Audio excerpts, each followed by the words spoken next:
마태복음 25장은 종말의 때에 관한 말씀입니다.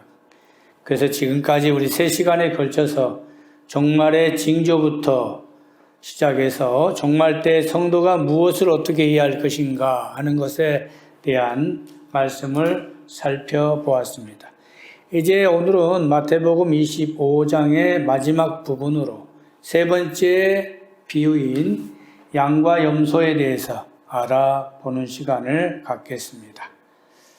오늘 본문 말씀에 보시면 비유의 양과 염소에 대한 말씀으로 끝을 맺는데, 양과 염소는 외관상으로는 구분이 쉽지 않습니다.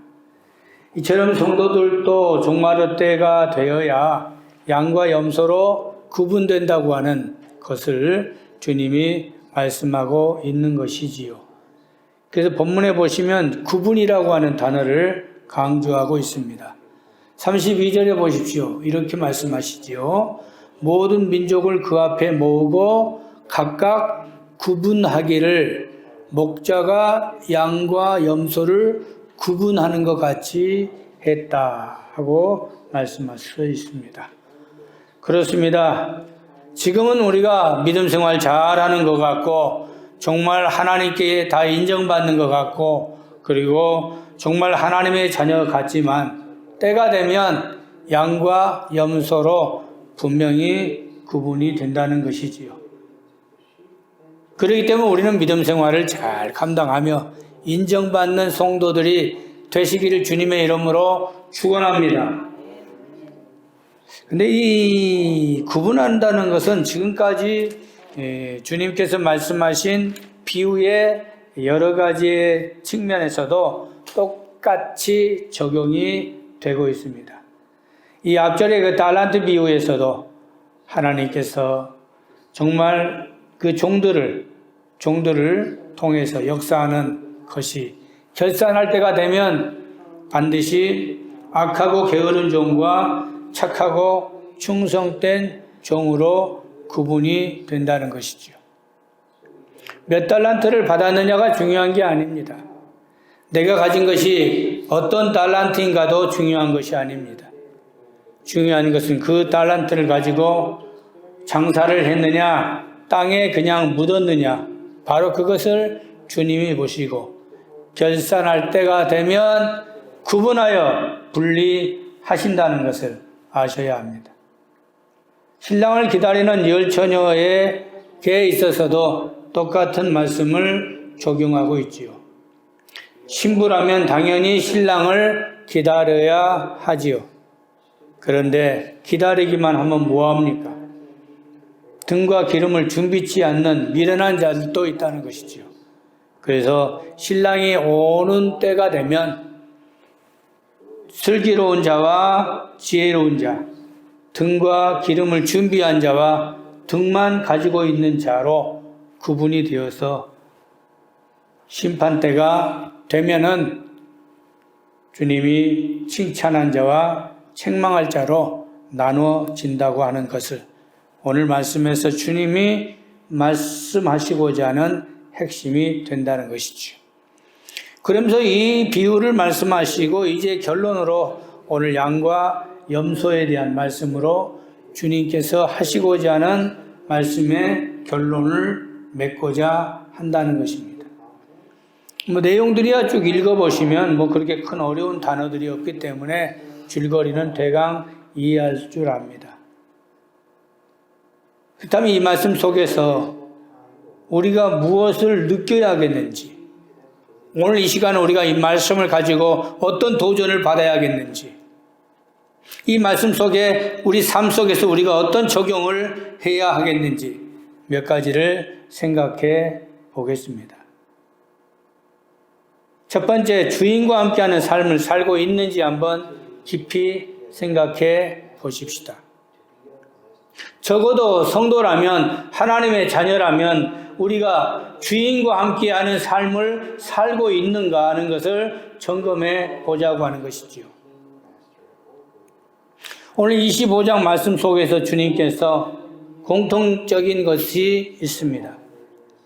바로 그것은 결말 부분에서 종과 주인의 관계에서 곧 주인과 함께하고 있느냐, 또 왕과 함께하고 있느냐, 또 신랑과 함께하고 있느냐, 그것으로 마지막 결론을 내리고 계십니다. 왕이나 주인이나 신랑과 기쁨을 함께하는 것으로 오늘 주님께서 말씀하신다면 우리의 삶에 있어서 우리가 누구와 기쁨을 함께하고 있는지, 우리의 삶이 오늘 또 누구와 함께하고 살아야 하는지, 오늘 우리 자신을 돌아보는 시간이 되시기 바랍니다. 주님과 함께한다고 하면서 우리가 세상과 함께하는 사람이 있습니다.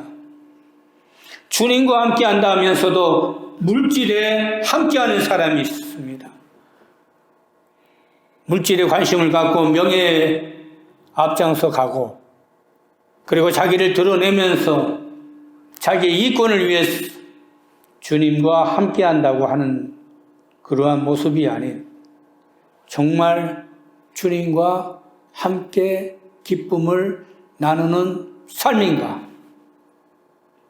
우리가 교회 생활하면서, 우리가 하나님 자녀로 이 땅에 살아가면서 우리 내 마음속에 있는 주님과 함께하는 삶, 바로 그것을 오늘 주님이 말씀하시고자 하는 결론이 된다는 것이죠.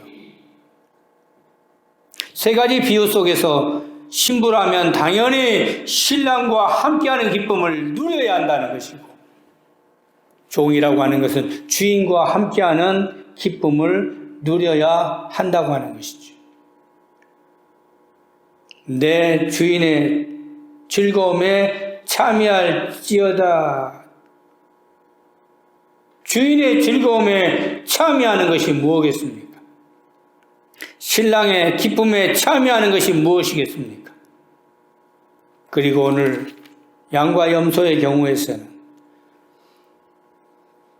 왕의 오른편에 서는 이 기쁨, 그렇다면 우리가 지금 세상에 살면서 우리는 어떤 마인드로, 어떤 자세로 주님과 함께하고 있는지, 그때가 되면 주인의 즐거움에 참여하고 왕의 오른편에 서고 신랑과 함께하는 기쁨을 누릴 수 있는 여러분 되시기를 주님의 이름으로 기도합니다. 두 번째, 오늘 말씀에서 주님이 강조하시고자 하는 것은 적어도 성도라면 주님의 사역에는 동참해야 한다는 것을 말씀하고 있습니다. 주님의 사역. 오늘 본문 말씀 35절을 함께 다 같이 봅시다. 이렇게 주님은 말씀하십니다. 내가 줄일 때 너희가 먹을 것을 주었고, 목마를 때 마시게 하였고, 나그네 되었을 때 영접하였고, 헐벗을 때 옷을 입혔고, 병들었을 때 돌보았고, 옥에 갇혔을 때 와서 보았다고 말씀하고 있습니다. 여기서 보면은 왕이 줄이고 목마르고 나그네 되고 헐벗고 병들고 옥에 갇혔다는 말을 하고 있다는 것이죠. 저는 이 말씀을 보면서 한번 깊이 생각해 보았습니다. 지금 비유를 들어서 왕에 대한 이야기를 하고 있다면,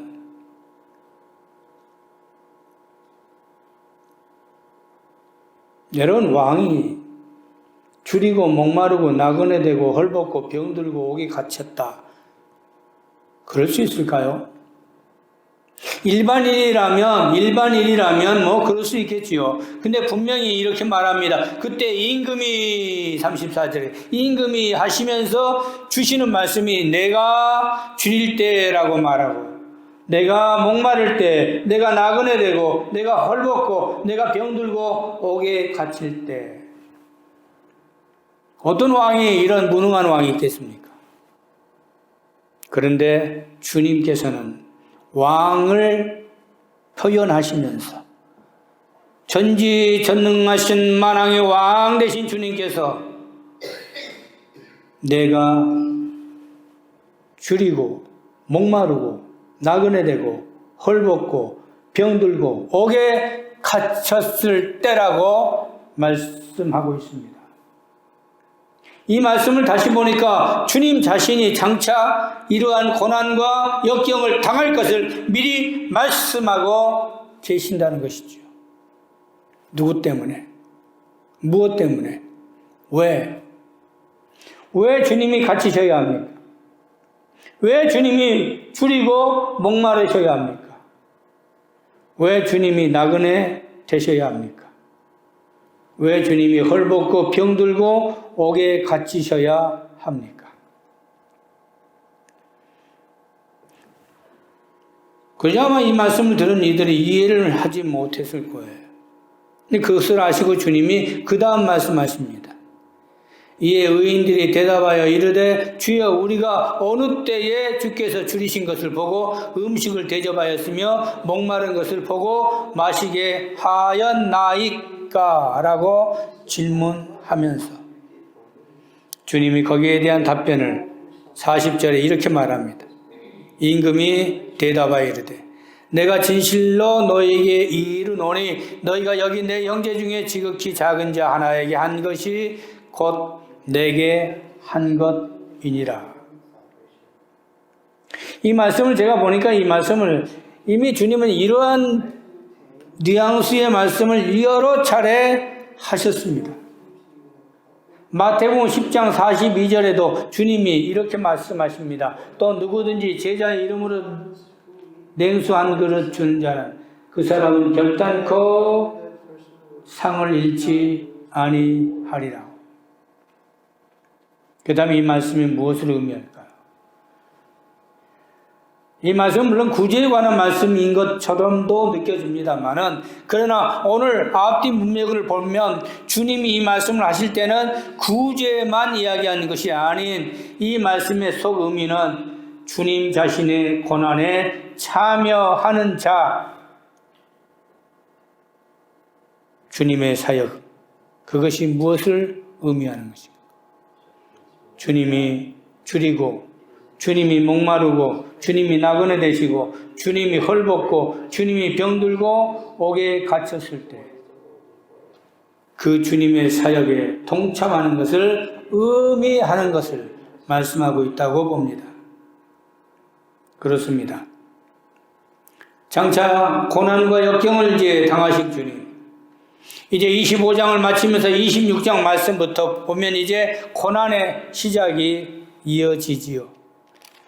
그리고 말로 표현할 수 없는 그 역경과 시련을 당하시면서 고초를 당하시고 십자가를 지시고 죽으시고 부활하시면서 복음의 말씀을 지상명령을 내리시고 이제 마태복음이 끝이 나게 됩니다. 그렇다면 오늘 이 말씀에서 주님께서 하시고자 하는 장차 이룰 이 사역에 동참하고 있느냐? 오늘 우리가 주님의 나의 구주 되심과 나의 주인 되심과 나의 신랑 되심을 우리가 믿고 나가실진데 주님의 사역에 끝까지 따라가며 동참하는 제자 도의 역사를 이룰 수 있는 여러분 되시기를 주님의 이름으로 기도합니다. 주님의 사역이란 무엇일까요? 바로 그것은 복음 증거하는 것입니다. 예수 복음 증거하는 것. 그 일을 우리가 택했고 또 우리 성도들이 예수 복음을 증거하는 데 사명을 걸었고 이 역할을 잘 감당하는 여러분 되시기를 주님의 이름으로 축원합니다. 세 번째, 오늘 이 말씀에서의 주님께서 하시고자 하는 결론, 성도의 삶이란 결국 영광의 자리에 앉아야 한다는 것을 위로하고 계십니다. 31절 말씀 보십시다. 인자가 자기 영광으로 모든 천사와 함께 올 때에 자기 영광의 보좌에 앉으신다고 말씀하시면서 비유로 양과 염소의 비유를 하셨습니다. 오늘 양이 갖는 영광의 비유, 영광의 자리는 무엇일까요? 왕의 오른편에 앉는 것이, 왕의 오른편에 앉는 것이 곧 영광의 자리라는 것이죠. 주님의 오른편에 섰는 자. 오늘 양의 최대한 행복은 무엇일까요? 양이 갖는 최대의 기쁨은 무엇일까요? 그것은 주님 곁에 있는 것인데, 그것도 주님 오른편에 있는 기쁨을 누리는 것이 양이 갖는 최대의 영광이요 최대의 기쁨이기에 그 영광의 자리에 앉을 것을 말씀하고 계십니다. 주님의 오른편에 있는 자는 주님을 너무나 잘 아는 것이고, 또 주님도 그를 너무나 잘 아는 것이고, 주님의 위로와 사랑이 넘치는 것을 말씀하고 있겠지요. 우리는 주님의 곁에 서서 주님 오른편에 서서 이 기쁨을 함께 누리는 여러분 되기를 주님의 이름으로 축원합니다. 지금은 어렵고 힘들고 믿음 생활하기 각박하고 신앙 지키기가 쉽지 않을 때가 있을 겁니다. 때로는 넘어지고 쓰러질 때가 얼마나 많습니까? 그러나 오늘 주님의 영광을 생각하면서 주님의 오른편에 섰는 그 날을 고대하면서 우리가 소망 삼고 새 힘을 얻고 오늘도 인내하며 정진해 가는 것, 바로 그것을 주님은 영광의 보좌의 자리라고 말씀하셨습니다. 우리의 갈 길 저 하늘나라 우리의 본향, 그 소망을 갖고 오늘도 주님이 주시는 이 말씀 영광의 자리, 주님의 오른편에 섰는 그 자리를 오늘 또 고대하며 정진해가는 여러분 되시기를 주님의 이름으로 기도합니다. 이제 말씀의 결론을 맺읍시다. 말세의 때 성도가 해야 할 일이 무엇인가? 오늘 여러 가지를 마태복음 25장 안에 세 가지 비유를 통하여 말씀하셨고, 그리고 오늘 결론으로 양과 염소의 비유에서 우리가 해야 할 것이 무엇인가를 분명히 말씀하셨습니다. 그것은 곧 무엇입니까? 주님과 함께 기쁨을 누리는 삶을 살아야 우리 성도들의 삶이 곧 승리의 삶이라는 것을 말씀하고 계시고, 그리고 우리가 세상에 살면서 주님의 사역에 동참하는 것이야말로 진정한 기쁨의 삶이니까 우리가 그 사명을 감당하는 여러분 되시기를 주님의 이름으로 기도합니다. 그럴 때 마지막 우리의 가는 길은 주님의 영광의 자리, 주님의 오른편에 앉는 영광의 자리를 우리가 차지한다는 것 명심하셔서 오늘 말씀을 힘입고 우리 모두는 다 주님의 양답게, 양들답게 정말 최선을 다하며 하나님께 영광을 돌리는 자들 되기를 주님의 이름으로 기도합니다. 기도합시다.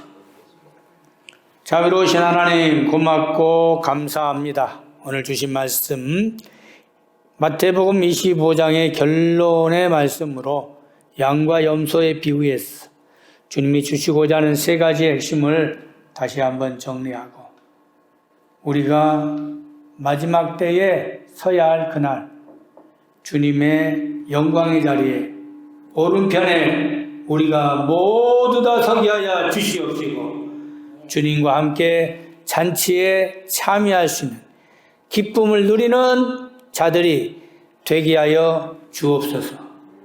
그때까지 참고 인내하며 소망을 가지고 신랑 되신 예수 그리스도, 왕 되신 예수 그리스도, 주인 되신 예수 그리스도를 모시고 주님과 동참해가는, 동행해가는 삶이 되게 하옵소서. 예수님 이름으로 기도드립니다. 아멘.